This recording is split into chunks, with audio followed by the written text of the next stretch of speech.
Dieu tout-puissant, Dieu tout-puissant, que tu es grand, que tu es grand, de tout mon être, de tout mon être. Chante le plus fort que ça. Alors s'élève un chant.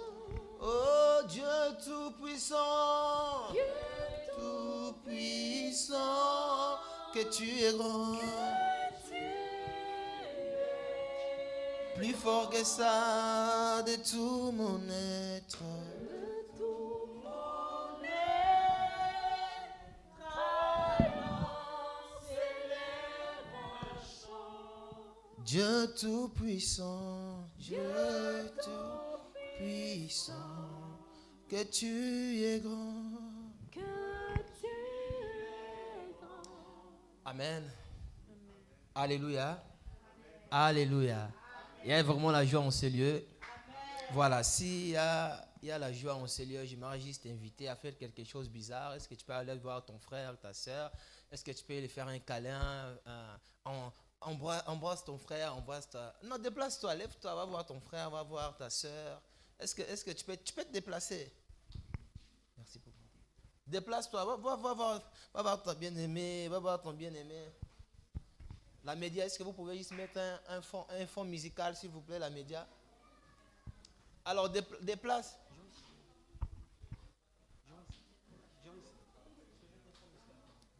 Déplace-toi, va voir ton frère, va voir ta soeur. Ça va, sois béni, mon frère, ça va? Bah, ma soeur, tu vas bien? On a dit qu'elle t'a dit. Ah, d'accord. Faut pas me salir. Hein. Fais câlin, fais bisous à ta... Ça va, check. Ça va, ma soeur? Oui, ça va. Et pendant que tu fais câlin, tu fais des bisous, tu peux lui dire tu es beau. Tu peux faire des compliments, fais des compliments. Fais des compliments. Ça va? Fais-le des compliments. Dis-lui que tu es beau, tu es belle. Will, tu es beau. Fais-lui des compliments. Faisons des compliments. Ça se voit que...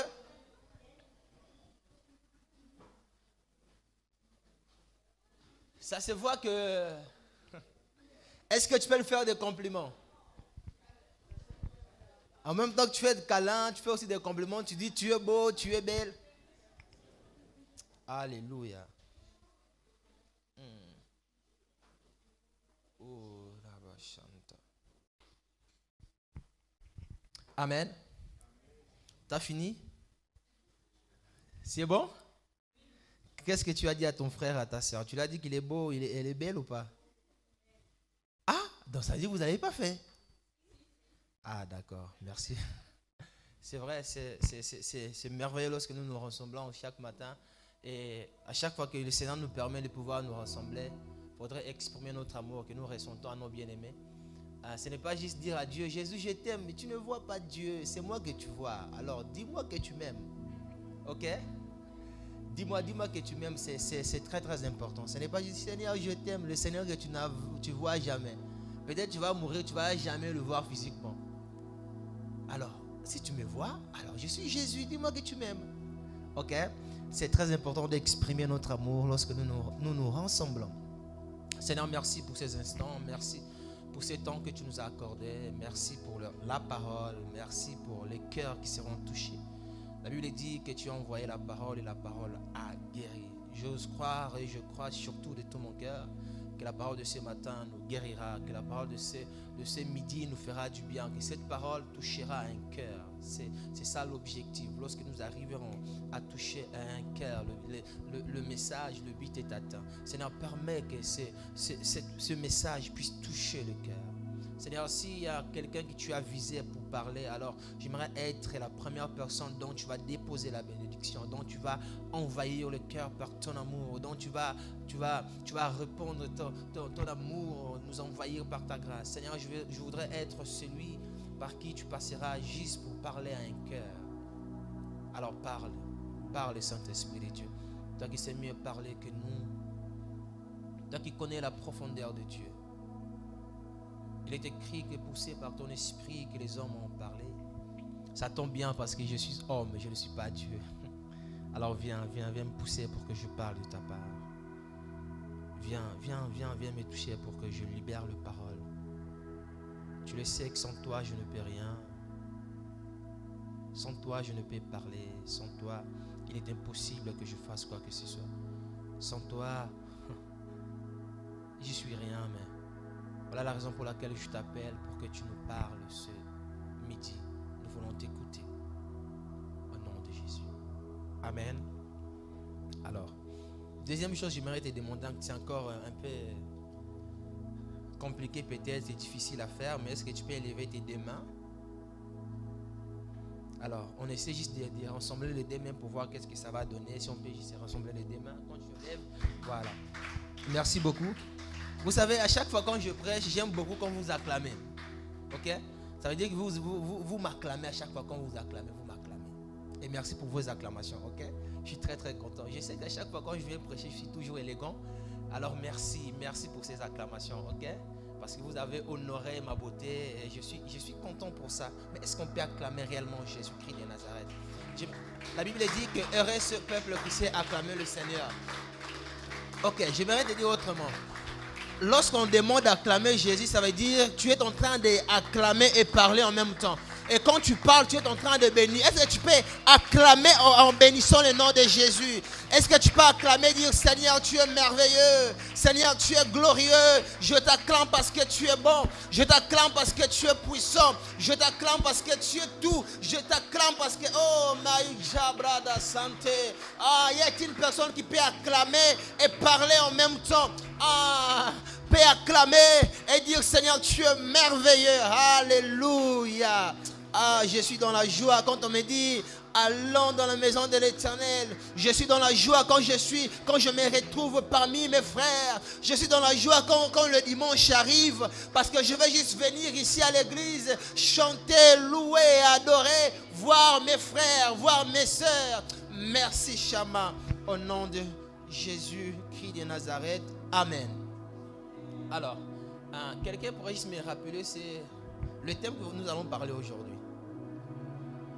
Sauf les serviteurs. Après, au moins, je ne sais pas s'ils savent ou pas.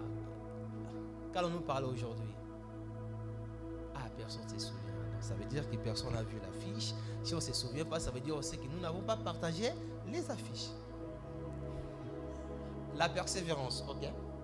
Le thème de ce matin, c'est « Il persévérait ». Il persévérait. C'est un mot, une phrase qui n'est, je ne l'ai pas tiré quelque part d'autre, que ce n'est que dans la Bible. Et ensemble, par la grâce du Seigneur, nous allons essayer d'exploiter ces textes-là qui dit « Il persévérait ». Il persévérait. Nous allons essayer d'exploiter pour comprendre qui persévérait et pourquoi il persévérait. Ok? Alors, je vous dis merci et je dis merci à Dieu. Merci pour votre présence parce que vous êtes ici. Alors, je bénis le Seigneur par votre présence parce que si vous n'étiez pas là, je ne pense pas que j'allais prêcher les chaises. Hein? Même si je suis rempli de foi, mais prêcher les chaises, je ne pense pas, même pas Jésus ne fera pas ça. Ok?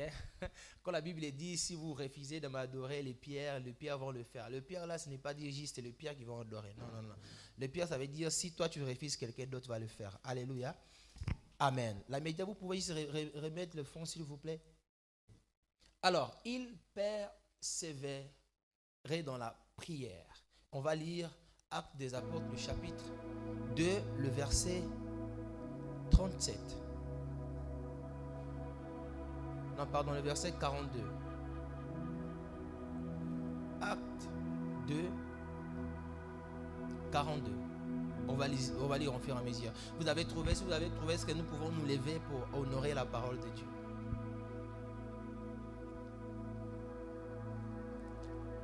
Acte 2. Je lis la parole de notre Seigneur. La Bible dit, il persévérait dans l'enseignement des apôtres, dans la communion fraternelle, dans la fraction du pain, dans les prières, la crainte emparée de chacun. Il se faisait beaucoup de prodiges et de signes miraculeux par l'intermédiaire des apôtres. Tous ceux qui croyaient étaient ensemble, ils avaient tout en commun, ils vendaient leurs propriétés et leurs biens Ils partageaient les produits entre tous en fonction des besoins. Chaque jour avec persévérance, ils se trouvaient d'un commun accord au temple. Ils rompaient le pain dans les maisons et ils prenaient leur nourriture avec joie et simplicité de cœur. C'est merveilleux. Ils louaient Dieu et avaient la faveur de tout le peuple. Le Seigneur ajoutait chaque jour à l'église ceux qui étaient sauvés. Waouh, c'est merveilleux. Est-ce que tu peux t'asseoir et acclamer très fort au nom de Jésus? Vous savez, à chaque fois quand je lis ces passages, mon attention est toujours tirée dans ici. Et le Seigneur ajoutait à l'église chaque jour ceux qui étaient sauvés. C'est-à-dire, le travail de l'église, ça c'est pas mon message, hein, je veux juste expliquer ça, je ne sais pas pourquoi. Le travail de l'église, c'est offrir à Dieu ce qui lui plaît, c'est-à-dire louer, adorer, se rassembler. Et lorsque les enfants de Dieu se rassemblent, et le Seigneur, qu'est-ce qu'il fait? C'est Dieu qui rajoute les âmes au sein de l'église. Ce n'est pas le devoir de l'homme. L'homme, son implication, c'est de faire le pas, c'est-à-dire d'annoncer. Mais ce qui rajoutait, c'est Dieu. Mais ici, on dit qu'il rajoutait à l'église ce qui était sauvé. Alors, juste pour ouvrir la parenthèse, l'église, ce n'est pas un lieu où j'entends beaucoup de gens dire venez à l'église tel que vous êtes. Peut-être aujourd'hui je vais choquer quelqu'un, hein, excusez-moi pour le terme. On ne vient pas à l'église tel que nous sommes. C'est auprès du Seigneur que nous partons tel que nous sommes. C'est-à-dire, la Bible dit que le Seigneur rajoutait à l'église ceux qui étaient sauvés. En réalité, l'église, c'est les rassemblements de gens qui ont déjà le passeport pour l'éternité. C'est les rassemblements de gens qui sont sauvés. D'où la... Oh, pourquoi Seigneur tu m'amènes ici? Mais c'est pas grave, on va rester. D'où la raison pour laquelle lorsque nous venons à l'église en tant qu'enfants de Dieu, nous devons être un modèle par excellence. Un modèle dans notre accoutrement. Oh, Seigneur. Revenons, je ne sais pas pourquoi Dieu m'amène ici, mais on va rester ici, ok? Un modèle dans tout ce que, dans notre façon d'être, dans notre façon de parler, parce que nous sommes ceux qui ont déjà l'accès à l'éternité. Lorsque nous nous ressemblons, ça veut dire je suis avec le saint Enoch, le saint Stony. C'est pourquoi vous remarquerez les catholiques, ils appellent toujours les saints Pierre. Ne veut pas forcément dire qu'ils sont les saints. C'est juste une affirmation à l'accès au salut de Dieu. Donc l'église, c'est le rassemblement des femmes et des hommes qui sont déjà sauvés par la grâce. Et c'est-à-dire, Dieu, Jésus, il faisait comment? Lui, il prenait déjà le soin de nettoyer, de laver sa brebis. Et puis qu'est-ce qu'il faisait? Maintenant, il prenait la brebis déjà sauvée, il l'amenait à l'église. Maintenant, j'ai une question. Tout ce qui se passe dans nos églises, les divisions, les disputes entre frères et sœurs, est-ce que c'est vraiment ça une église qui est sauvée par le Seigneur? Je ne pense pas, mais revenons dans mon message. Seigneur, merci. Mais s'il te plaît, laisse-moi continuer. Ok. Il persévérait. Ce texte biblique qu'on vient de lire, ça ne sert à rien que je me présente. Vous me connaissez tous, hein? Qui ne me connaît pas? Tu peux faire comme ça, qui ne me connaît pas? Ah, vous êtes combien qui me connaissent pas? Ok, donc je suis José, frère, votre yaya, vos petits frères, un ami pour les autres. Je suis José Mavungu. Je suis chanteur, conteur de culte ici dans cette église. Ok?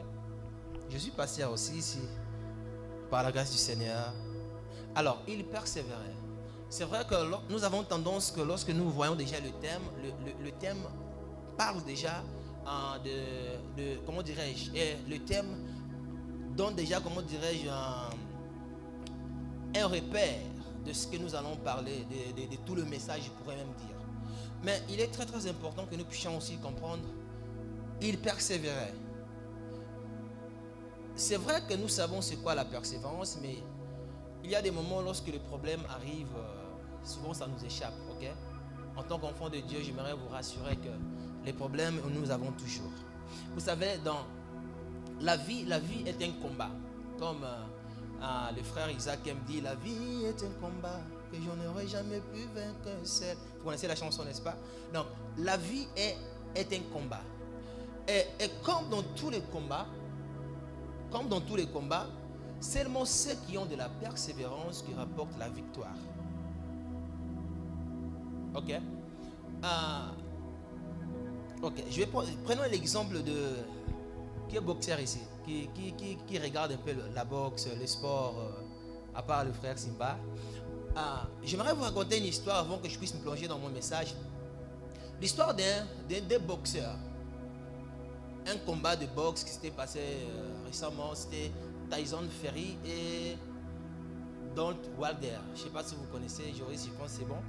Tyson Fury et Don Wilder. Wilder, en fait, est un boxeur poids lourd, professionnel, ok, de nationalité américaine, un homme de 37 ans, doté d'une puissance incroyable. C'est un homme,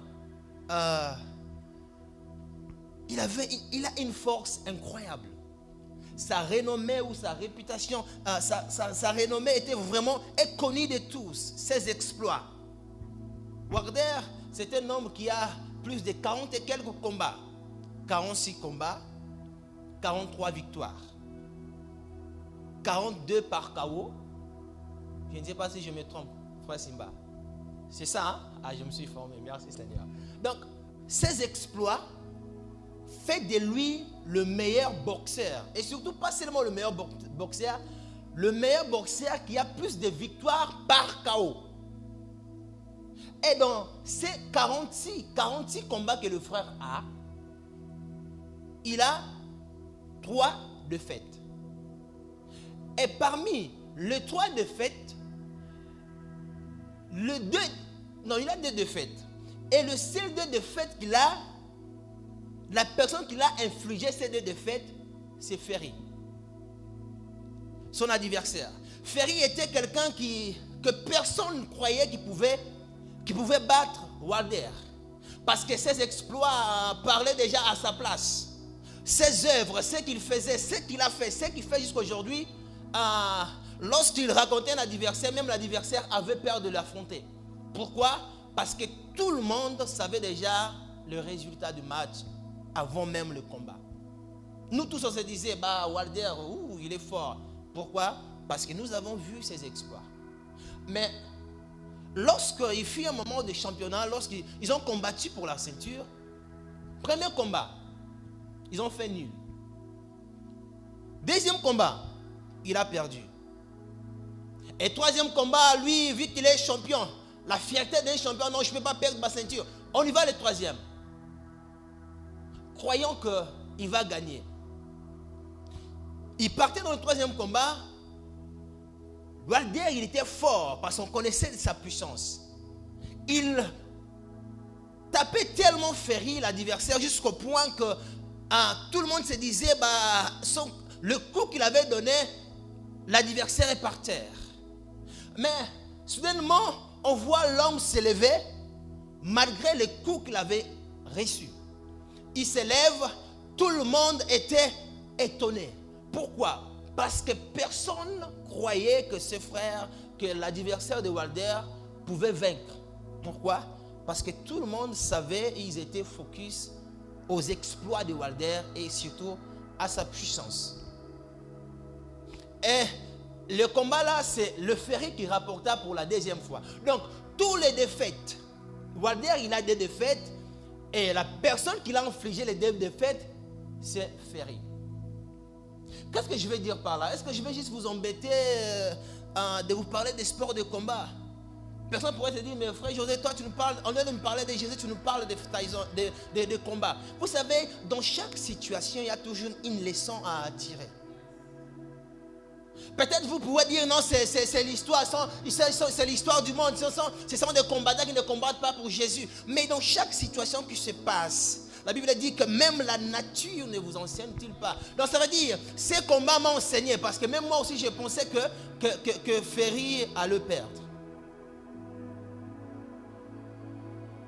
Alors, qu'est-ce que je veux dire par là? Je veux juste dire quoi? Que ce n'est pas parce que l'adversaire est fort et que ses exploits est connu de tous que la victoire soit certaine. Ok. Ce n'est pas parce que le monsieur Wilder, l'homme à KO, que même Mike Tyson n'a pas plus de KO que lui. Je ne sais pas si je me trompe, Simba. Connu de tous qu'il est fort. Donc, ce n'est pas parce que l'adversaire est fort et que ses exploits est connu de tous que la victoire est certaine. Non, ce n'est pas comme ça. C'est-à-dire, tant que l'entraîneur n'a pas jeté l'éponge, tant que l'arbitre n'a pas sifflé fin du match, continue à te battre, persévère. Parce que tu ne sais pas qu'en persévérant, tu pourrais avoir la victoire. Et c'est que cet homme a fait, Ferry. Alléluia. Le frère était au sol. L'arbitre était en train de compter. Tout le monde, oh, c'est fini. On regarde le frère, il était déjà KO. Mais on voit le frère s'élever. Bien aimé, vous savez, ce ne sont pas les capacités d'une personne qui font d'elle champion. Mais c'est sa persévérance dans l'effort qui élève. Non, ce n'est pas la capacité. Ne sont pas ce que moi j'ai, ce que je pourrais faire. Ce n'est pas la puissance de mon poignet qui fera de moi un champion. Mais ce qui fait de moi un champion, c'est lorsque je continuerai à persévérer là où il y a les difficultés. Je continue à marcher malgré les problèmes. C'est ce qui fait de moi un champion quand je me relève. Et c'est ce qui a fait de Ferry champion. Lorsqu'il s'est relevé. Ferry encaissait les coups. Je vais dire à une personne qui encaisse les coups mais refuse la défaite. Ferry avait encaissé les coups. La puissance de Wilder. Mais il a refusé la défaite. Encaisse les coups, refuse la défaite. C'est-à-dire, encaisse les coups mais refuse de donner l'accès à l'ennemi. Refuse de donner la victoire à l'ennemi. Je parle de la persévérance, bien sûr. Vous savez, même si la promesse tarde, attends-les. Attends-la. Même si la promesse tarde, en français, attends-la.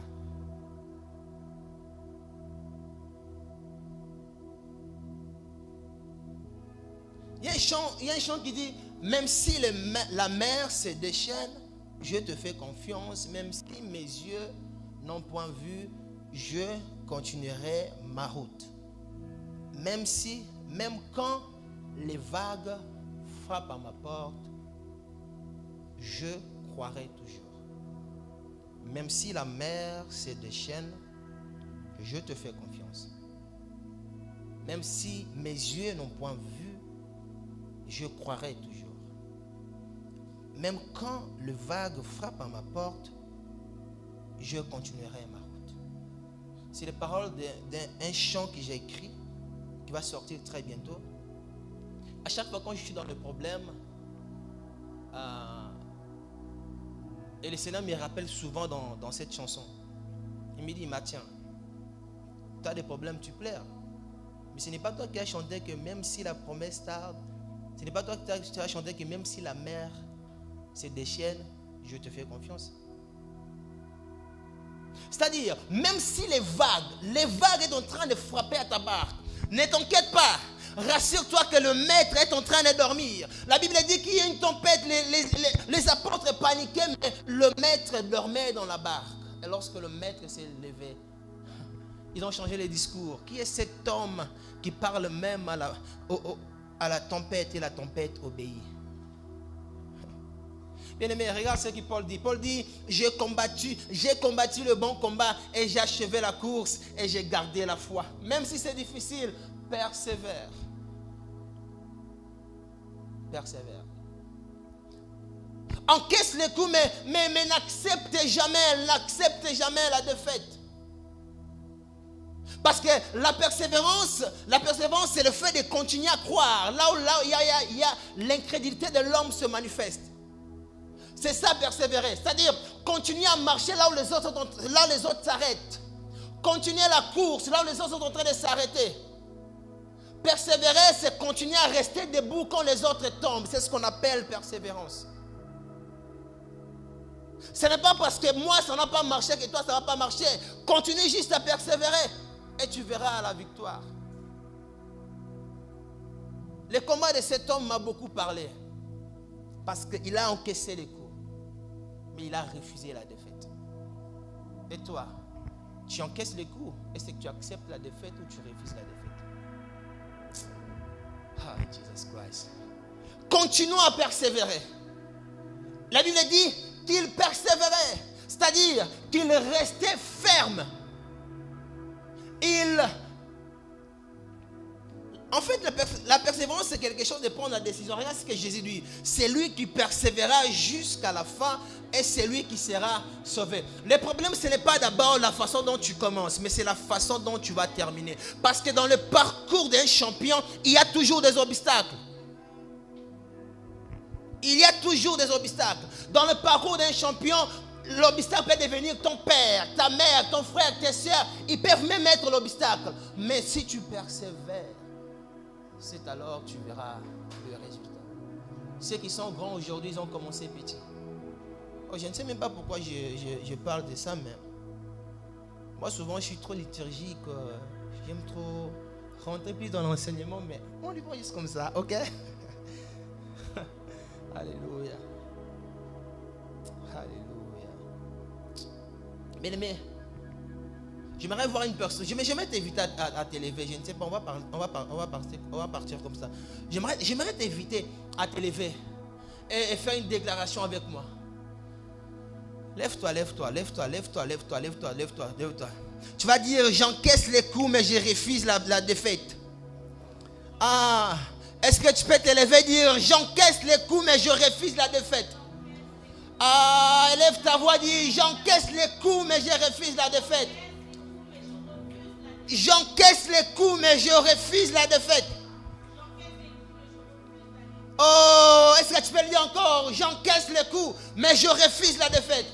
Ah, j'aimerais te dire, c'est ta façon dont tu parles, c'est ta façon dont la chose va se faire. Si tu n'es pas violent à recevoir, tu vas demeurer dans le même problème. Le problème, ce n'est pas la façon dont tu as commencé, mais c'est la façon dont tu vas terminer l'affaire. Ah, est-ce que tu peux dire, j'encaisse les coups, mais je refuse la défaite. J'encaisse les coups, mais je refuse la défaite. Même si la promesse tarde, attends-le. Même si la mer venait se déchaîner, alors toi fais confiance. Encaisse les coups, mais il ne faut jamais accepter la défaite. Parce qu'un coup ça peut rentrer, mais refuse de tomber. Même s'il arrive que tu tombes, aie le courage et la force de t'élever. Parce que la vie est faite de combats et c'est seulement les champions qui remportent la victoire. Oh my God. J'ai pensé que tu allais recevoir cette parole. Oh, Shabra dans la soupaille dans la dèche. Il persévérait. Il persévère. La persévérance, c'est faire usage de patience pour poursuivre une action malgré les difficultés. Continuez toujours à croire là où l'incrédulité de l'homme est manifeste. Restez debout où les autres tombent. Continuez la course, combien même les autres s'arrêtent. C'est ce qu'on appelle persévérer. Persévérer, ce n'est pas commencer quelque chose aujourd'hui et tu n'as pas vu l'effort demain que tu dis non, tu abandonnes. Ça, ce n'est pas la persévérance. En fait, la persévérance, c'est l'acte de foi. Okay? Et la foi, ce n'est pas le fait d'avoir. Le jour que la foi va arrêter, ça sera le jour où nous allons voir ce que nous avons longtemps espéré, longtemps désiré. Le Seigneur. Donc, même dans un problème, quand tu crois, si tu crois, tu vas acheter un avion.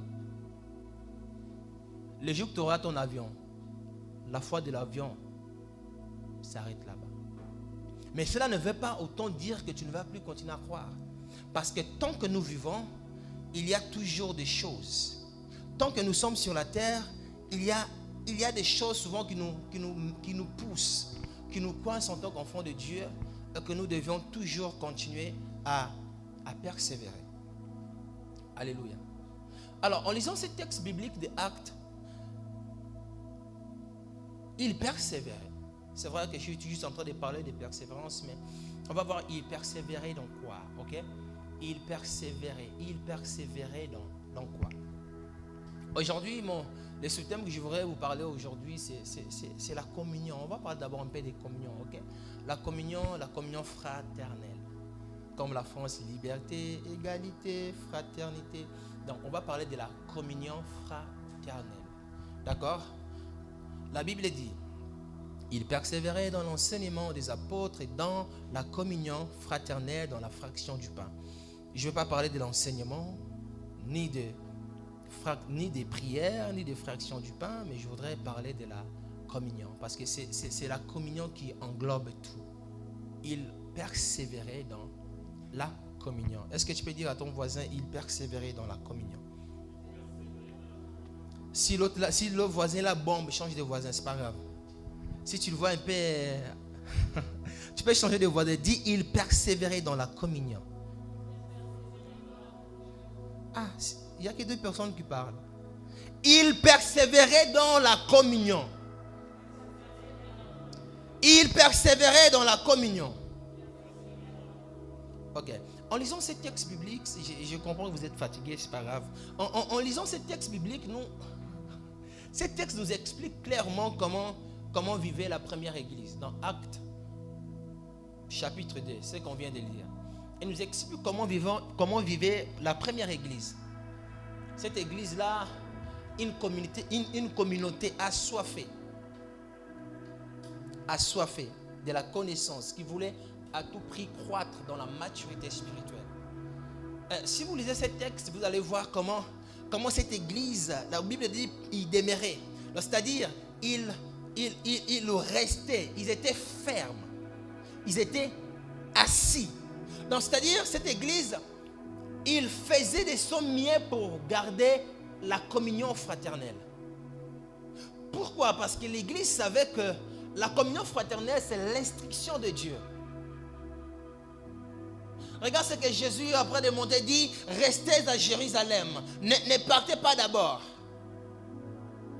Jésus voulait d'abord voir que les disciples restent à Jérusalem jusqu'au moment où ils seront remplis, puis ils peuvent se disperser. Donc, les apôtres, ils savaient cela. C'est pourquoi ils essayent toujours de garder la communion, de rester ensemble dans l'enseignement, d'être enseignés, de rester ensemble dans les prières et passer du temps pour prier. Bien aimé, la communion fraternelle est quelque chose de merveilleux. La vie chrétienne ne se vit pas en individualité. La vie chrétienne ne se pratique pas en solitude. Je suis désolé de dire, parce que j'entends beaucoup dire, je suis chrétien, je peux rester chez moi, je vais prier. Vos églises là, ça ne m'intéresse pas. Nos églises là, ça ne t'intéresse pas. Tu te dis chrétien. Et nos églises, ça ne t'intéresse pas, tu te dis chrétien. Il n'y a pas la chrétienté sans la communion fraternelle. Non. Non.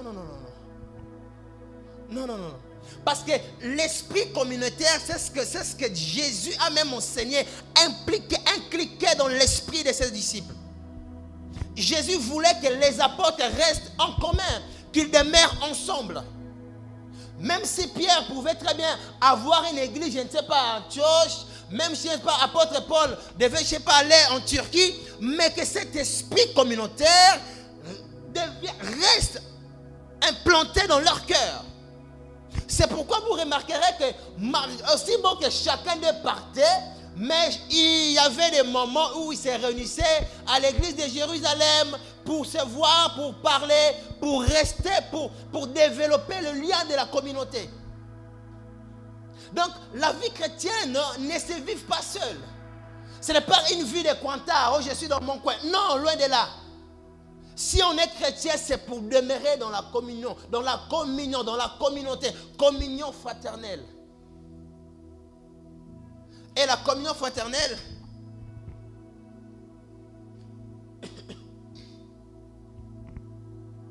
il y a plusieurs versets bibliques qui l'expliquent. La communion, c'est l'amour, il y a beaucoup de choses dedans. Mais aujourd'hui, on va essayer un peu de décortiquer pendant quelques minutes qui me restent. Il est 12h44, à 13h. On finit l'équipe à quelle heure? 13h30. Hein? Donc on va finir à l'heure aujourd'hui, ne vous inquiétez même pas.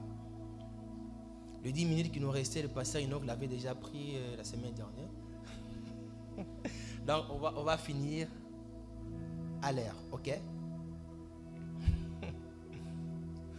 Bien aimé, vous savez, la force de l'église est basée dans la communion. Si nous voulons être une église forte et puissante,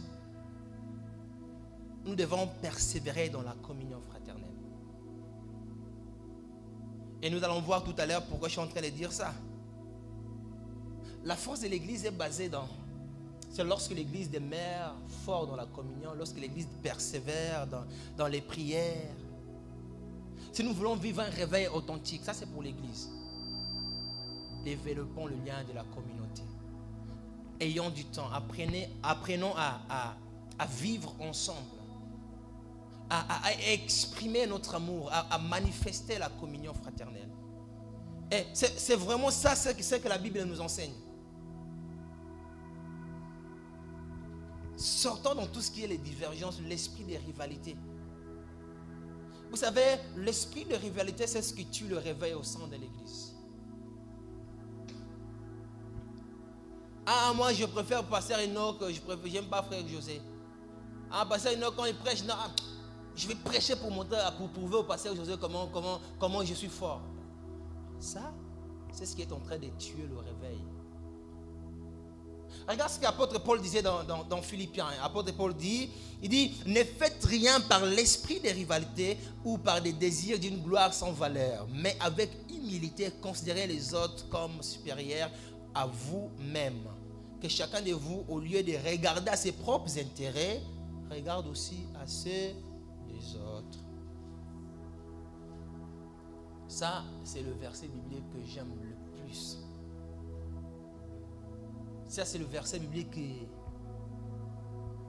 qui me fait asseoir. Il dit, au lieu de regarder tes intérêts, c'est-à-dire si tu veux faire quelque chose, ah bah tiens, ça c'est pour moi. Non, ne fais pas d'abord pour toi. Regarde d'abord, est-ce que pasteur Enoch aussi n'a pas besoin d'une caméra? Ok, bah ça veut dire on va partager. C'est ça l'esprit communautaire. Et ce sont les principes de l'église que nous sommes en train d'oublier de pratiquer. Et cet esprit de rivalité, c'est ce qui est en train de tuer le réveil au sein de l'église. On dit aujourd'hui l'église n'est plus puissante, n'est plus puissante, l'église non, c'est juste parce que il y a des principes de Dieu que nous avons oubliés. Et la Bible dit que cette église demeurait dans la communion. La communion fraternelle est très importante car ça permet aux croyants de se soutenir mutuellement dans la foi, de s'encourager les uns les autres, de renforcer le lien de la communauté et vivre selon ce qui est écrit dans la parole de Dieu. C'est ça la communion fraternelle. Lorsqu'une église vit réellement la communion fraternelle, Dieu bénit cette église. Et Dieu, il prendra soin des âmes. Et Dieu, il sait, je peux rajouter les âmes à cette église. Parce que la Bible dit, le Seigneur rajoutait chaque jour les âmes à l'église, ceux qui étaient sauvés. Donc, lorsque une église pratique la communion fraternelle, Dieu lui prendra en charge d'envoyer les âmes dans vos églises. Où vous allez voir, vous ferez plus des efforts. Oh, évangélisation. Non, c'est lui-même qui enverra les âmes. Lorsque l'église demeure dans la communion fraternelle. J'ai une question à nous poser. Il y a beaucoup de bons qui sont vides dans nos églises. Mais ma question est-ce que le problème c'est parce que le pasteur ne prêche pas? C'est quoi réellement le problème? C'est juste parce que nous ne pratiquons pas la communion. C'est juste parce qu'il y a certains principes de la Bible que nous sommes en train de laisser. c'est juste parce que nous sommes en train de regarder nos propres intérêts et non celles des autres. Lorsque une église pratique la communion fraternelle, Dieu lui-même, il enverra des âmes. Parce que Dieu sait qu'on va en prendre soin, on va la chérir, on va l'aider à croître, on ne va pas la frister. Aujourd'hui, il y a beaucoup de frustration au sein des églises. Vous savez pourquoi? C'est juste manque de la communion fraternelle. Alors, quand je suis en train de parler de la communion fraternelle, je parle de quoi réellement? Croyez-moi, je ne vais pas être liturgique, hein, je ne vais pas donner beaucoup de définitions. Oh, allez, comme mon pasteur Enoch, encore, aller chercher en hébreu, non. Je ne vais pas faire ça, ok? Je nous épargne de ça. Ok. Quand je parle de la communion fraternelle c'est quoi? Je serai tellement simple par des définitions, ok? La communion fraternelle, c'est se trouver le plus souvent ensemble dans le même lieu pour partager des bons moments avec la joie et la simplicité de cœur. Je recommence. La communion fraternelle, c'est se trouver le plus souvent ensemble dans le même lieu pour partager des bonnes choses avec la joie et la simplicité de cœur. Regarde ce que la Bible dit, toujours acte 2. La Bible dit, ils vendaient leurs propriétés et leurs biens. Ils partageaient le produit entre tous en fonction des besoins. C'est ça la communion fraternelle. C'est-à-dire où je suis capable de vendre ce qui est à moi pour partager avec le pasteur Enoch. C'est ça la communion fraternelle. Lorsque le pasteur Enoch veut me présenter ses besoins. Si j'ai quelque argent dans ma maison, je dis, frère, ce n'est pas beaucoup, je te soutiens. C'est ce qu'on appelle la communion fraternelle. La devise de la France, c'est unité, égalité, fraternité. La fraternité, c'est quoi la fraternité? C'est quoi la fraternité? Quelqu'un connaît? Les Français, ceux qui sont nés ici, fraternité, ça veut dire quoi?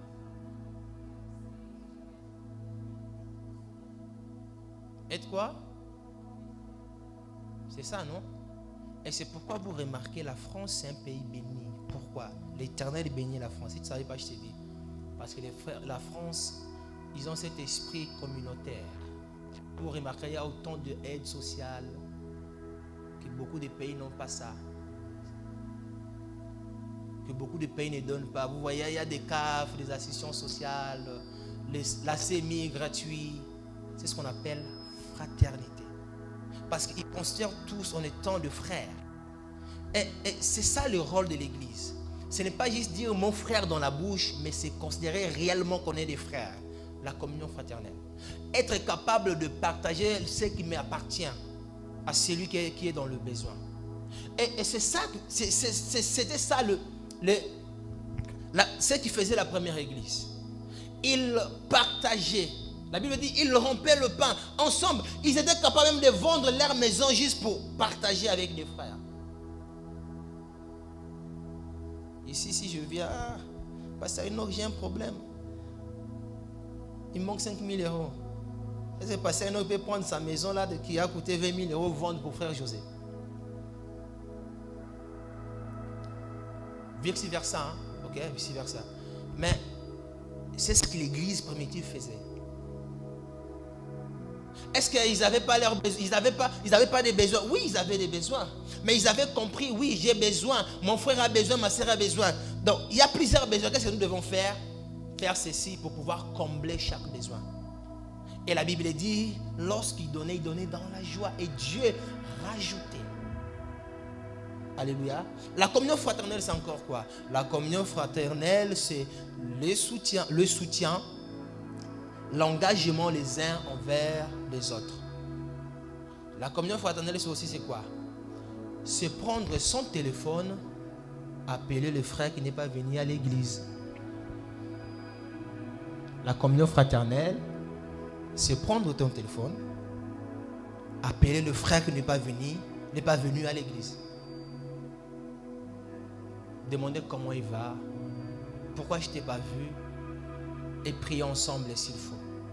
Vous savez, Beaucoup de gens ont quitté nos églises, c'est juste par le manque de communion, ce manque de la fraternité. Parce que nous croyons, non, ça c'est le pasteur qui doit faire appeler la sœur qui n'est pas venue. Non, c'est le devoir de tous ceux qui vivent ensemble dans une communauté. Que quand le frère Joris n'est pas là, c'est mon devoir. Ce n'est pas attendre le pasteur Enoch qui doit m'informer pourquoi le frère Joris n'est pas là. C'est-à-dire, je dois prendre mon téléphone, appeler, mais frère Joris, comment tu vas? Je t'ai pas vu. Ah, non, frère José, tu sais, ces derniers temps, peut-être frère Joris, il était faible. Peut-être le frère, mais le fait juste d'entendre ma voix, je peux le fortifier. Et c'est ce qu'on appelle la communion fraternelle. Frères et sœurs, il est temps que l'église revienne dans le principe, que l'église vive comme vivait cette église primitive. De se soutenir les uns les autres, de tendre la main lorsque l'autre est faible, de relever lorsque l'autre est tombé. C'est ça l'église. C'est pourquoi vous ne remarquerez plus les gens venir vous dire bah, j'ai tombé dans l'impudicité. Vous ne verrez plus jamais. Vous savez pourquoi? Parce que les gens, ils ont été tellement blessés, tellement de problèmes. Pourquoi? Parce que un jour, j'avais dit à un pasteur, et pasteur a dit à maman pasteur, et maman pasteur a dit à intercesseur a dit et jusqu'à ce que le problème arrive à l'oreille du frère ou de la sœur, et le frère ou la personne, il perd la confiance. Et tandis que la Bible dit, si quelqu'un a un problème, qui va voir les anciens, qui va voir un frère, qui prie ensemble. Mais aujourd'hui, nous ne le faisons plus, n'est-ce pas? Pourquoi? Parce que nous avons perdu confiance. C'est à cause de quoi? Le manque de communion. Le manque de communion. La communion fraternelle, c'est encore quoi? La communion fraternelle, c'est vivre en parfait accord avec les frères et sœurs, en Christ, en respectant et en considérant les travaux des autres. Vivre en parfait accord, entre les frères et sœurs en Christ. C'est-à-dire, la Bible dit que deux personnes ne peuvent marcher s'ils ne sont pas accordés. Ok? Et nous, en tant qu'enfants de Dieu, il faudrait que nous puissions vivre en parfait accord. C'est-à-dire, unis. Si vous lisez dans le livre de... Pasteur, là on parle de l'histoire de la dédicace des temples du roi Salomon. C'est chronique, un chronique, je sais pas, un chronique 5, 13 ou comme ça. Vous pouvez chercher. Je crois que c'est donc un chronique 5, 13. Excusez-moi. La Bible est en train de dire qu'au jour de la dédicace du temple, le roi Salomon était en train de dédier le temple à Dieu. Qu'est-ce qui s'était passé? La Bible dit que les musiciens, ceux qui jouaient, ceux qui servaient au sein de l'église, ils faisaient tellement, ils étaient unis. La Bible dit qu'ils se unissaient pour louer Dieu. Même pour louer Dieu, il nous faudrait l'unité. Parce que l'unité est une puissance, une force pour l'église. Et une église qui n'est pas unie, ce n'est pas une église bénie. Une église qui a des problèmes entre des frères et sœurs, des disputes. Bref, on est des enfants ou on est des adultes. L'église est en train de perdre le pouvoir. L'église n'est plus prospère. Aujourd'hui, on voit les gens qui prient. J'ai comme impression, les pauvres dans ce monde sont ceux qui prient. Pourquoi? Tandis que vous récitez la Bible. Ah, Christ, il est riche. Moi aussi, je suis riche. Vous récitez la Bible. Et pour son frère, ils ont dit non. Oh, l'argent, c'est la racine de tous les maux. Non, l'argent est à toi. La richesse est à toi. Donc, si tu dis que Jésus, il s'est empouvri pour nous enrichir, ce n'est pas qu'une richesse spirituelle, même matérielle. La Bible dit, je souhaite que tu prospères comme prospère état de ton âme. C'est-à-dire, si mon âme est prospère, il faut qu'il y ait la prospérité financière, Vous savez pourquoi? C'est juste parce que manque d'unité, il y a beaucoup de problèmes au sein de l'église. C'est pourquoi nous n'avançons pas. La Bible dit qu'il demeurait. dans l'enseignement des apôtres. Il persévérait dans la communion. C'est-à-dire, il s'efforçait à chaque jour, tous les jours, chaque midi, chaque soir, à garder le lien de la communauté. Il s'efforçait que même, ça ne veut pas dire qu'il n'y avait pas de problème. Il y avait des problèmes, mais ils avaient des principes à respecter. Aujourd'hui, beaucoup de gens, ils mettent des offrandes, mais je vais vous dire, vous n'êtes pas bénis. Pourquoi? Parce qu'il y a des principes que vous ne respectez pas. Beaucoup de gens prient, ils ont des problèmes avec leurs frères, mais ils vont mettre les offrandes sur l'autel de Dieu. Tandis que la Bible dit, si tu remarques que ton frère, il a un problème, ça veut dire, si ce n'est pas toi qui as un problème, mais si par ça une autre remarque que moi j'ai un problème contre lui, même si lui il n'a pas un problème, même si c'est moi qui le fais des soucis, il doit laisser son offrande, il doit venir d'abord arranger avec moi. C'est une façon de travailler l'unité. Jésus savait que dans le cœur de l'homme est rempli de l'orgueil. C'est pourquoi il nous avait imposé des principes. Et nous ne les respectons pas, c'est pourquoi nous ne sommes pas bénis. Il est temps que l'Église revienne. Il est temps que l'Église revienne à la communion fraternelle. Parce que la communion fraternelle, c'est l'unité. La Bible dit qu'ils louaient, ils étaient unis pour louer. Même pour l'unité, même pour la louange, nous devons nous unir pour louer Dieu.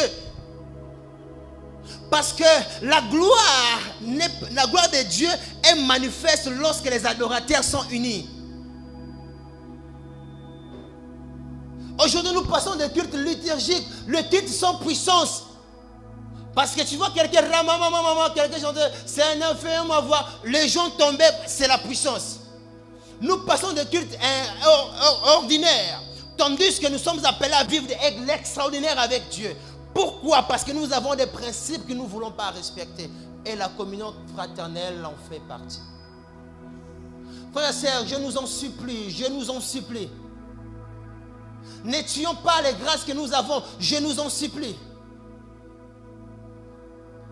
Revenons à l'essentiel, dans ce qui est la base de la chrétienté. C'est vrai que ça peut paraître banal. Nous voulons qu'on nous prêche de l'onction, nous voulons qu'on nous prêche du Saint-Esprit. Mais si nous ne comprenons pas la communion, l'importance de la communion, nous passerons à côté. Nous irons même en enfer avec l'onction. Est-ce que pratiquons-nous la communion fraternelle? La communion fraternelle, c'est l'amour. C'est l'amour en action. Regarde ce que Jean 13, 35, la Bible dit, à ceci tous connaîtront que vous êtes mes disciples si vous avez de l'amour les uns pour les autres. Si vous avez de l'amour les uns pour les autres. Vous savez, l'amour, c'est le plus grand commandement de Dieu. Jésus, il était en train d'enseigner un jour, quelqu'un vient lui demander, voulant savoir quel était le plus grand commandement. Jésus dit non, il n'y a pas, je ne sais pas quoi. Les commandements que Dieu agrée, c'est le plus grand d'ailleurs, c'est l'amour. Il dit, aime Dieu de tout ton cœur, de toute ta force, de toute ta pensée. Aime aussi ton prochain, comme toi-même. J'aime trop cette histoire de Jonathan. Jonathan nous explique bien l'amour au prochain. La Bible dit que Jonathan aima David comme lui-même, que l'âme de Jonathan s'attacha à celui de David. C'est ce qu'on appelle amour. C'est-à-dire être capable d'aimer un frère plus que toi. Vous savez, l'amour chrétien, ce n'est pas... Je dis ça, c'est un peu bizarre, c'est un peu compliqué. C'est-à-dire, l'amour chrétien, c'est continuer à manifester l'amour là où il y a le blessure de l'homme. C'est ça l'amour chrétien. C'est-à-dire, même si tu en subis les coups, même si on te blesse, Jésus dit, aimez vos ennemis. C'est Jésus. Aimez vos ennemis. C'est-à-dire qu'un ennemi, c'est quelqu'un qui te veut la guerre. Un ennemi, c'est quelqu'un même qui est capable de te tuer. Quelqu'un que tu peux lorsque vous vous retrouvez seul avec la personne, il est capable de prendre une arme et tirer sur toi. Jésus dit, aime tes ennemis. C'est-à-dire, même si la personne venait à tuer un membre de ta famille, Et Jésus te demande de l'aimer. Il te demande de le pardonner. C'est ça l'amour. C'est-à-dire être capable de dire je te pardonne même s'il y a la blessure. C'est ça l'amour. C'est pourquoi Jésus dit les gens reconnaîtront que vous êtes mes disciples lorsque vous serez capable, capable de manifester l'amour là où il y a les coups, les blessures. C'est ça. On n'est pas disciple de Jésus parce qu'on prêche, parce que je viens tous les dimanches à l'église. Loin de là. Ce n'est pas parce que je chante, loin de là.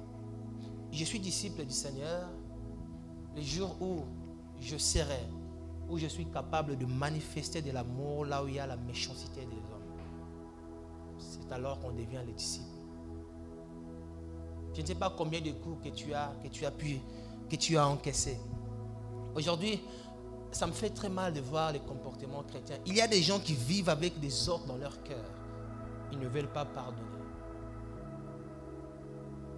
Et pourtant, Christ, il n'a rien fait. La Bible dit, ils ont craché sur lui. Ils l'ont tapé. Vinaigre à la place d'eau, vous savez. Mais sur la croix, la Bible dit, il dit, Père, pardonne-leur car ils ne savent pas ce qu'ils font. C'est ce qu'on appelle amour. Continuez à aimer là où il y a le blessure. C'est-à-dire ouvrir ton cœur, même s'il y a l'infidélité de l'homme.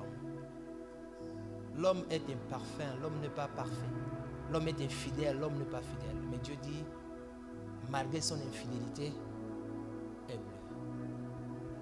Pourquoi? Parce que le chrétien dit non, lui, je ne le pardonnerai plus jamais. Ça, ce sont des propos tenus très, très, très graves, qui est condamnable. Un enfant de Dieu qui n'arrive pas à pardonner. Un enfant de Dieu qui a un problème avec un frère dans son cœur. Un enfant de Dieu, lorsqu'un frère passe, à lui, je ne le sens pas. Un enfant de Dieu, lorsqu'une sœur passe, vous avez des choses dans vos cœurs. Et vous priez pour la prospérité. C'est pourquoi vous ne prospérez pas.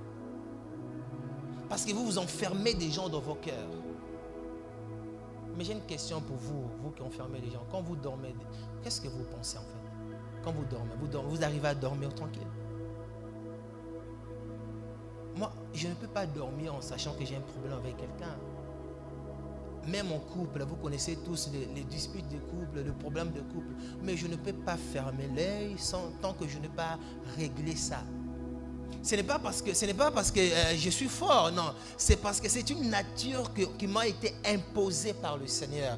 Pourquoi? Parce que je suis enfant de Dieu. Mais vous, combien de personnes vous avez enfermé dans vos cœurs? Et dites-vous que vous êtes enfant de Dieu. J'ai une bonne nouvelle pour toi. L'enfant de Dieu est reconnu lorsque l'amour est manifeste. Ce n'est pas parce que quand tu prêches, non. Je ne suis pas enfant de Dieu parce que je suis en train de prêcher. Il se peut qu'il y a des gens qui sont assis ici, ils peuvent mieux faire que moi. Mais je suis enfant de Dieu lorsque j'arrive à aimer mon prochain plus que moi-même. C'est-à-dire, lorsque j'arriverai à renoncer à ma propre vie et donner la vie à celui qui en a besoin. Bien-aimés, cultivons, revenons à l'essentiel. Regardons maintenant, pourquoi dois-je manifester la communion fraternelle? C'est très très important. Pourquoi? Première raison, parce que la communion fraternelle déclenche les miracles. Qui veut vivre le miracle de Dieu ici? Miracle, c'est avoir quelque chose dont la force de l'homme est impossible de se faire. Tout le monde veut le miracle. Alors, commence à aimer. Parce que la communion fraternelle, c'est l'amour. Si tu veux le miracle, tu vois, quand tu vas sortir, normalement l'église n'est pas comme ça, les chaises. Donc, ça veut dire, quand derrière ton téléphone, commence à appeler. Tu appelles, le frère là, je le connais, j'ai son numéro. Si tu n'as pas son numéro, dans le groupe, nous avons tous les numéros. La sœur là, je ne l'ai pas vue. Ok, commence déjà à appeler. C'est alors que vous allez vivre le miracle. Parce que la communion fraternelle, nous devons le manifester. Pourquoi? Parce que la communion fraternelle déclenche les miracles. Vous savez, quand l'église du Seigneur se réunit dans l'amour fraternel, il y a des guérisons. Waouh, des guérisons. Aujourd'hui, nous passons de cultes qui ne sont plus authentiques.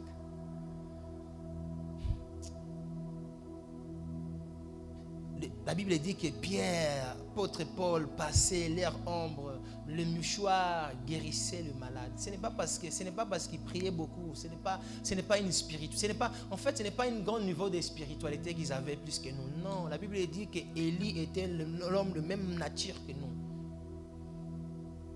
Ok? C'est juste parce qu'ils avaient des principes de Dieu qu'ils le respectaient. La communion, l'amour fraternel. Acte le dit mieux dans Acte 2, 43, il dit la crainte s'emparait de chacun, il se faisait beaucoup de prodiges et de signes miraculeux par l'intermédiaire des apôtres. Pourquoi? À cause de la communion. Pourquoi? Parce qu'ils persévéraient dans la communion. Pourquoi dois-je encore persévérer dans la communion? Parce que la communion fraternelle attire la bénédiction. Le psalmiste 133, nous l'aimons beaucoup. Il dit, c'est un psaume de David qui dit, oh, qu'il est agréable, qu'il est doux pour des frères de demeurer ensemble. C'est comme l'huile précieuse versée sur la tête qui descend sur la barbe d'Aaron et sur le col de ses vêtements. C'est comme la rosée de l'Hermon qui descend sur les autels de Sion. En effet, c'est là que l'Éternel envoie la bénédiction, la vie pour l'éternité. C'est là que l'Éternel envoie la bénédiction, la vie pour l'éternité. Vous savez, il y a des bénédictions que tu n'auras jamais seul. Il y a des bénédictions pour l'avoir, il faudrait être en communion, il faudrait être en unité, il faudrait avoir des moments de la communion fraternelle. Il faudrait pratiquer la communion. Parce que lorsque nous pratiquons la communion fraternelle, on est béni. Lorsque nous la pratiquons, nous attirons la faveur de Dieu. Alors je nous en supplie, l'Église du Seigneur, sortons dans les divergences inutiles. Beaucoup de cœurs sont blessés au sein des églises. Beaucoup de problèmes au sein des églises. Et tous ces problèmes-là nous empêchant la main de Dieu d'agir convenablement. Aujourd'hui, quand je regarde les chrétiens, j'ai comme impression que quand tu pries beaucoup, c'est encore beaucoup de souffrance. Or, la Bible dit qu'on peut tout par la prière. Mais nous prions matin, midi, soir. Nous qui remplissons les bancs des églises. Et c'est nous encore qui souffrons beaucoup. Ceux qui ne font pas, ceux qui ne sont pas des chrétiens, ils mènent une vie normale. Maintenant, posons-nous des questions. Est-ce que Dieu prend du plaisir en nous infligeant une souffrance? Je ne pense pas. Parce qu'il est Dieu d'amour. Le problème n'a jamais été Dieu. C'est juste toi le problème. C'est-à-dire, il y a des choses que l'on doit arranger. Alléluia. Voilà, je pense que je vais m'arrêter ici. Il est 13h11. J'aimerais juste t'inviter à t'élever. On va prier. Est-ce que tu peux t'élever? On va prier. Je ne sais pas qu'est-ce que tu as entendu encore. Mais je voudrais que tu ouvres ton cœur, que tu parles à ton Dieu. S'il faut que tu pardonnes, que tu pardonnes. Si tu as des gens que tu as enfermés dans ton cœur, prends ton temps de sortir cette personne-là aujourd'hui. Frère, sœur, ne sortons pas d'ici, ne sortons pas d'ici sans vider nos cœurs. C'est-à-dire, les personnes dont nous avons mis là, ne sortons pas d'ici sans leur sortir de nos cœurs. Alléluia. Est-ce que tu peux élever ta voix? Est-ce que tu peux parler à Dieu? J'aimerais entendre des gens parler.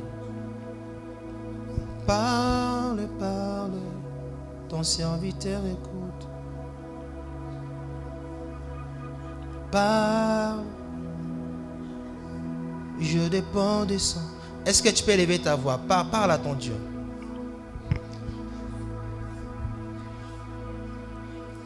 Je demandais si une personne peut prier.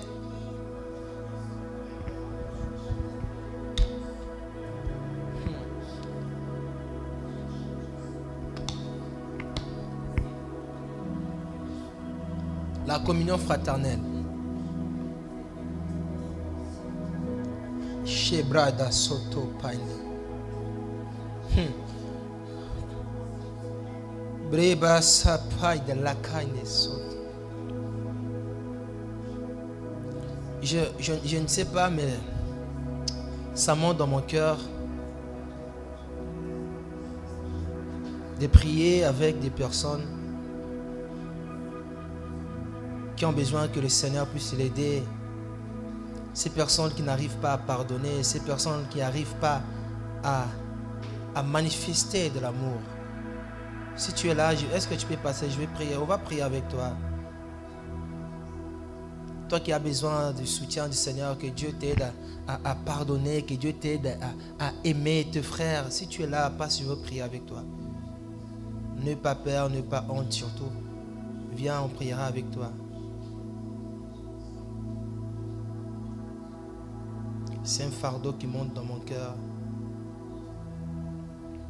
Si tu es là, tu avances, je vais prier avec toi. Viens ici devant. Si tu as besoin d'aide, si tu as besoin que le Seigneur t'aide, que le Seigneur te change. Chacun a ses problèmes, alors saisis ton temps. Viens devant. Je vais faire comme pasteur parce que si je descends, je ne vais plus prier pour les gens. Alors si tu es là, tu as besoin qu'on prie pour toi. Alors avance. Shabradala.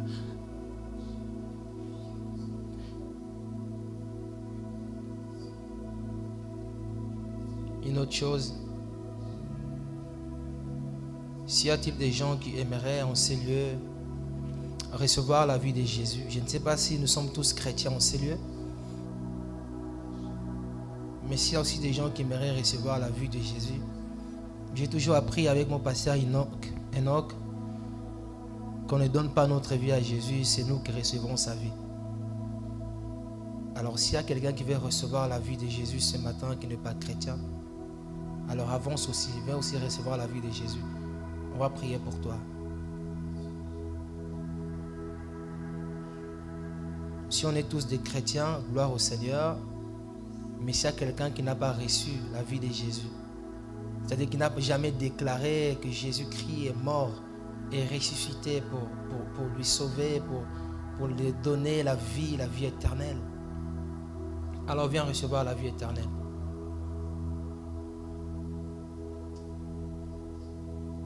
Shabradalade sopai de l'edage. Ibrada santa bradile sopai de l'ades.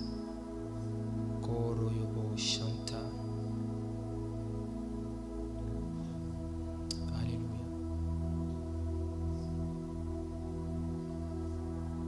Il y a des personnes qui ont des fardeaux, qui ont des lourds, comme quoi ils ont une lourdeur dans leur cœur. Je ne sais pas si c'est le problème, mais je le sens. Quelqu'un qui a un poids, quelque chose, comme s'il portait quelque chose lourd qui monte en lui. Je ne sais pas si c'est qui.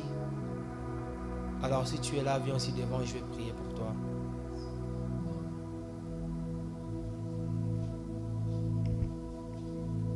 Comme quoi il a quelque chose lourd qu'il porte. Vas-y, approche-toi, puis tu fais bien là, mon frère.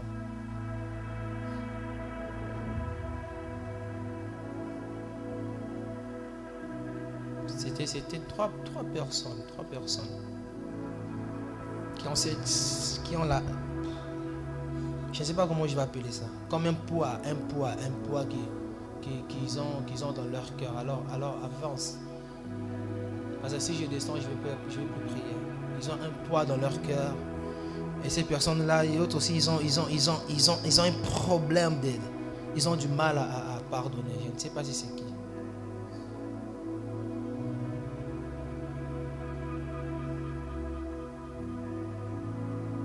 Si je descends, je ne vais plus prier. Ça va mon frère? Tu t'appelles comment? Yann. Ok, je vais prier pour toi. Seigneur, Est-ce qu'on peut élever nos voix? On va prier On va prier pour notre frère Liane. Je ne sais pas qu'est-ce que tu vas dire à Dieu, mais dis des choses à Dieu. Parce que depuis tout à l'heure, quand je prêchais, quand j'étais en train de passer, je ne sais pas, mon regard était plus focalisé sur lui, je ne sais même pas pourquoi. Mais on peut élever nos voix, élevons nos voix, prions pour lui. Je ne sais pas qu'est-ce que Dieu peut faire pour sa vie, mais je crois que Dieu peut faire de grandes choses. Prions pour notre frère Yann. Dis des choses pour lui. Dis des choses merveilleuses pour sa vie. Prions pour lui. Il y a encore des gens qui ont des fardeaux dans leur cœur, une grande lourdeur. Dieu veut te débarrasser de ça aujourd'hui et tout de suite là. Alléluia. Shabrada Santa. Seigneur, je prie pour ton fils. Tu es celui qui connaît mieux que quiconque. Seigneur, garde-lui. Soutiens-lui. Amène-lui.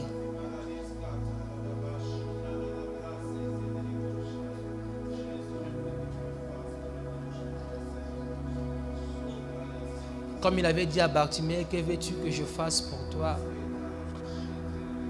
Bartimée avait répondu, je veux voir. Et c'est la même question, même chose que je voudrais poser à mon frère. Je ne sais pas, je le sens, Yann. Savoir qu'est-ce que toi tu veux que Dieu fasse pour toi.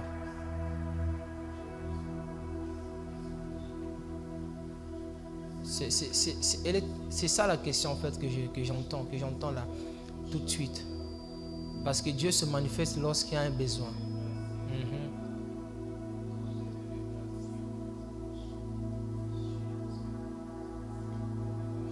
Les autres, est-ce qu'on peut continuer à prier? Ne te lasse pas de prier. Je sais ici, dans ces rangées là, une personne est ici. Les personnes dont je parle, qu'ils ont un fardeau dans leur cœur. Mais je ne vais pas t'appeler. Si tu ne veux pas passer, je ne vais pas aussi t'appeler. Shabrada Santa. Au nom de Jésus.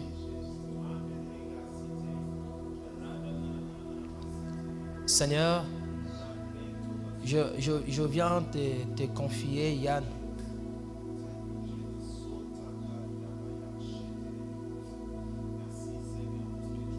Je viens te confier Yann, un homme puissant. Un homme influent. Seigneur, je me souviens, la Bible dit que ta renommée s'était répandue. Et c'est de même aussi que tu es en train de faire pour ses frères. Sa renommée, Seigneur. Rends-lui encore puissant. Au nom de Jésus.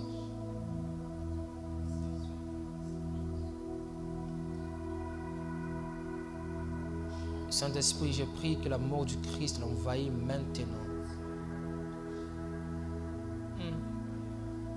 Waouh, quelque chose de merveilleux est en train de se passer pendant que je le tiens à la main. Je vois quelque chose sortir. Vous savez, c'est comme une transfusion qui est en train de se faire ici. Je sens quelque chose monter dans mes pieds, est en train de rentrer. Waouh. Merci Seigneur. Merci Saint-Esprit de Dieu pour la vie de ce frère. Au nom de Jésus. Accroche-toi beaucoup mon frère. Tu es encore jeune, mais c'est dans la jeunesse qu'on sert réellement le Seigneur. Ça ne sera pas facile. Le message qui vient d'être prêché là, la persévérance. Persévère. Kenaya, est-ce que tu peux venir? Je vais prier pour toi aussi.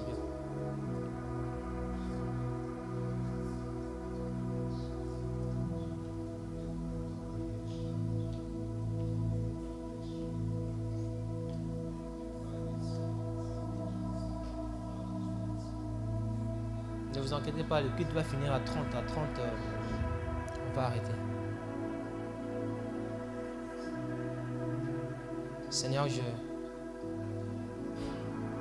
Waouh.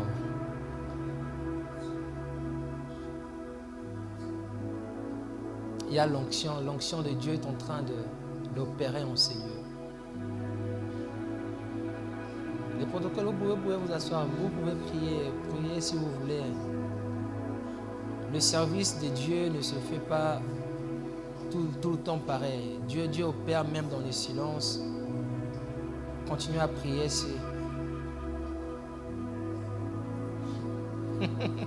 Waouh! Merci Saint-Esprit de Dieu.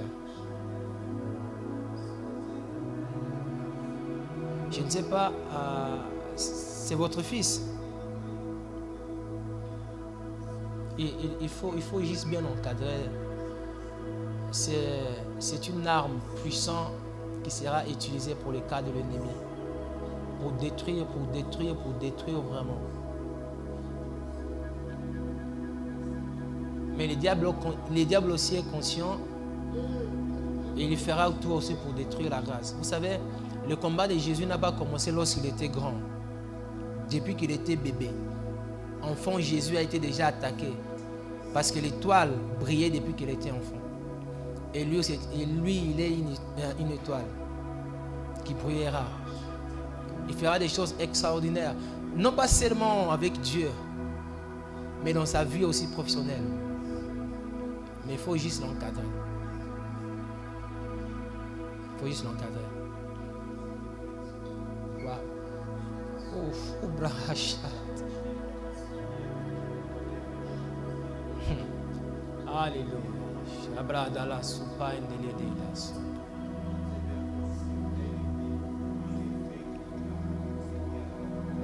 Les choses que ce frère Yann fera, mais ce sont des choses que moi-même à son âge, j'ai jamais fait ça et avec Dieu.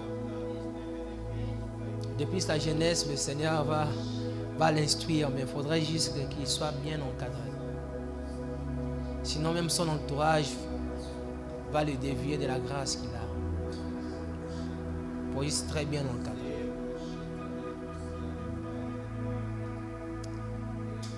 Que Dieu te bénisse, mon frère. Seigneur, je prie pour Kenaya. Saint-Esprit de Dieu, toi qui sais répandre l'amour dans nos cœurs. Toi qui sais localiser, tu n'as pas besoin d'une adresse pour toucher, parce que tu connais les adresses. Tu connais le problème de son cœur. Tu sais ce qui l'empêche. Alors je prie au nom de Jésus que ta grâce les localise maintenant, tout de suite, au nom de Jésus. Que ta grâce, maintenant, jusqu'à toi, Saint-Esprit, souffle sur sa vie, rallume la flamme, viens rallumer la flamme. Maintenant, Saint-Esprit de Dieu, mes brada soupain de l'Église, au nom de Jésus-Christ de Nazareth. 1, 2, 3, souffle au nom de Jésus. Waouh. Saint-Esprit de Dieu. Merci Père. Au nom de Jésus. Sois béni ma sœur. Il y aura des choses que je te dirai, mais c'est après. Ça va, Divine?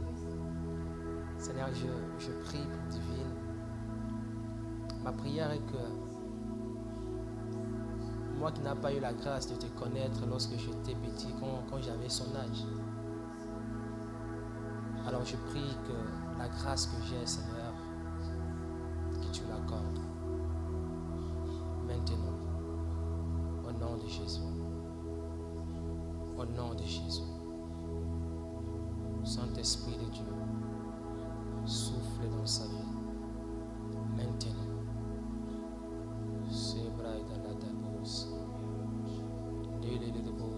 Seigneur, envahis-la de ta grâce, de ton amour. Amour parfait. Amour sans fin. Seigneur, vide son cœur maintenant, Esprit de Dieu. Maintenant, vide son cœur. Vide son cœur. Donne-la la paix. Cette paix intérieure. La Bible dit, je veux, mais je vous laisse ma paix. C'est juste la paix que tu nous as laissée. Parce que tu sais qu'avec la paix, on fera de grandes choses. Parce que tu sais qu'avec la paix, on aura le bonheur. Parce que tu sais qu'avec la paix, on aura des millions. Alors maintenant, que la paix rentre dans son cœur. Essuie ses larmes. Enlève les blessures intérieures. Maintenant, tout de suite. Saint-Esprit de Dieu, je compte jusqu'à 5. Que la paix se manifeste.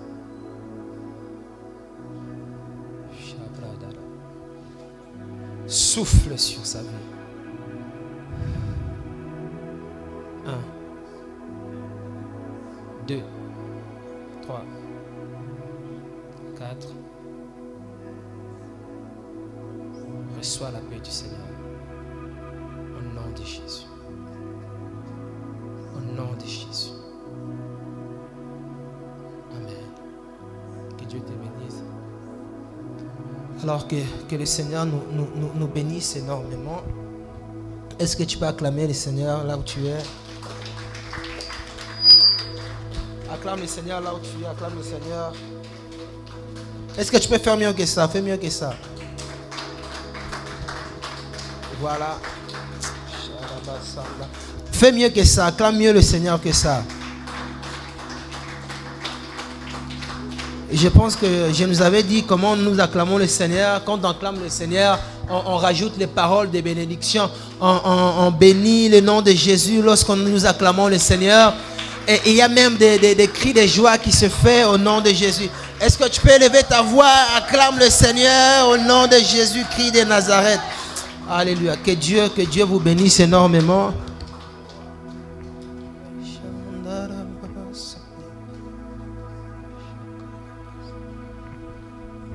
Alors, est-ce que tu as été béni?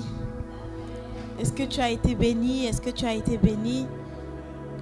En tout cas, moi de ma part, j'ai été béni. On ne peut recevoir la couronne sans persévérer.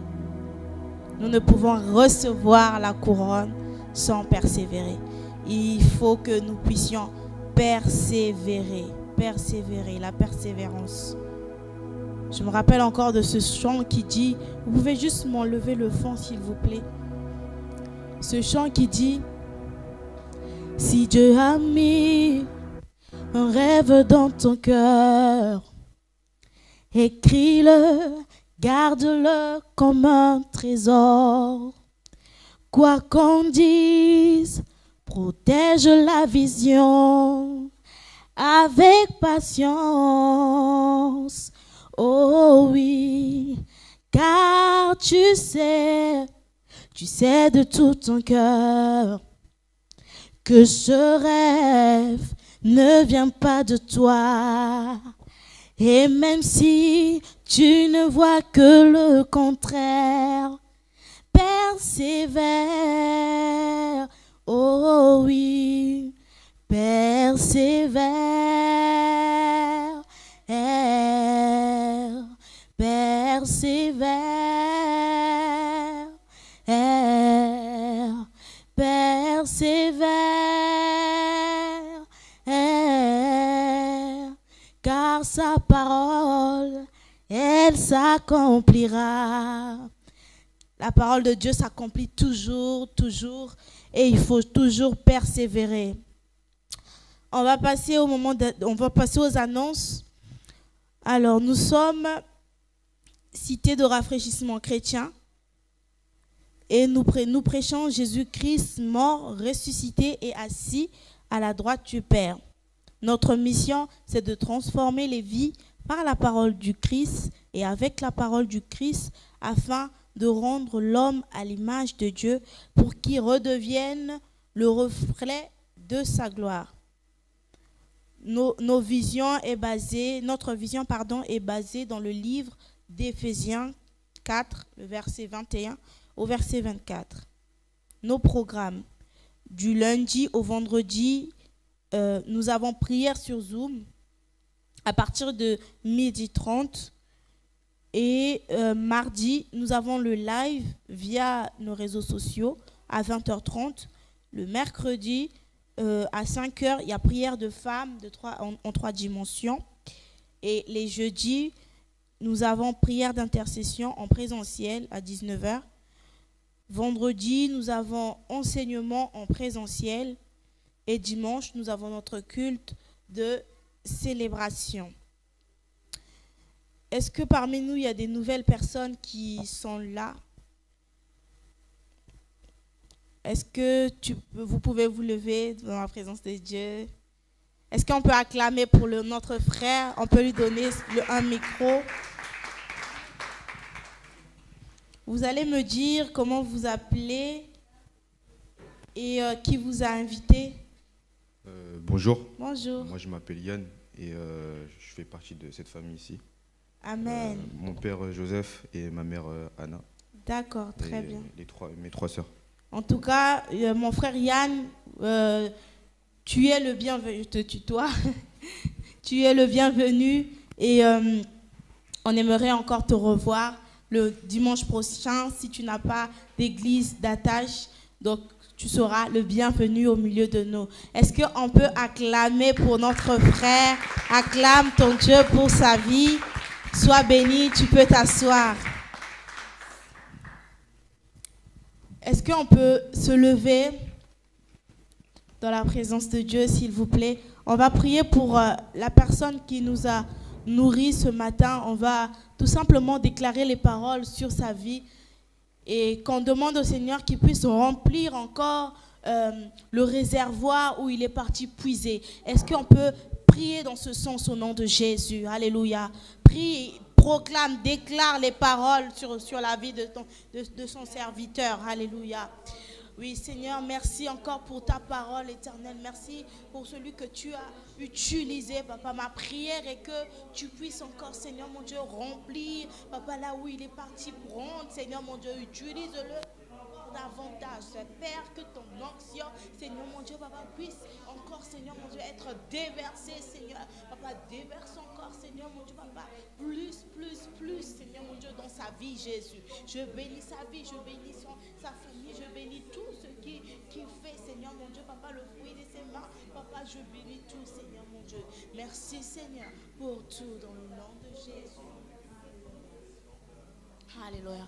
Par la suite, je vais t'inviter aussi à prier pour ta semaine. J'aimerais que tu déclares pour ta semaine. Déclare les choses positives. Ce que tu n'as pas pu voir la semaine dernière ou encore si tu avais les choses que tu n'avais pas digérées la semaine dernière, que cette semaine elle soit différente. Une semaine différente ou une semaine où le Seigneur te ramène de gloire en gloire. Élève ta voix et prie dans ce sens. Déclare pour ta semaine. Oh, je disais à quelqu'un, déclare pour ta semaine. Parle à Dieu, dis-lui des paroles, oui, déclare, parle.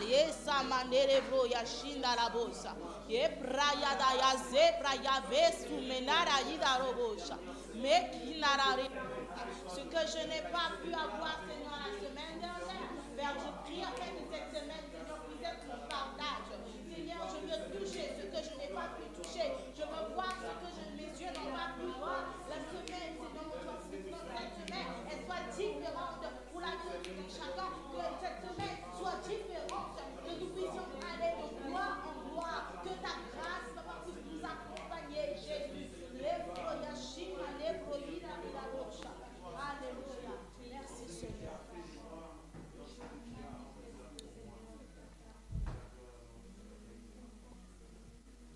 Alléluia.